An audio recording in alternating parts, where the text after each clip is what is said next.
চল কই? অঙ্কন রে মারতে। কেন, ও আবার কি করছে? ও রুহির গায়ে কলম দিয়ে দাগ দিছে। মানে ওর এত বড় সাহস কোত্থেকে?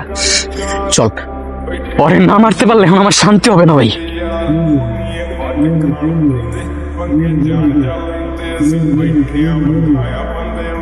হ্যাঁ অঙ্কন দাঁড়া। কিসে? তুই রুহির গায়ে কলম দিয়ে দাগ দিছিস কেন? রুহি গেলে দাগলে তবে কি? তুই এখনো দাঁড়ায় কথা বলতেছিস ওর সাথে? কি করবি? মারবি? এই তোর কোনো ডাউট আছে? তুই জানোস না নিজের নাফিস কি করতে পারে? চিল্লিকে তখন আমি ভয় পাই। তাও থাকলে মার।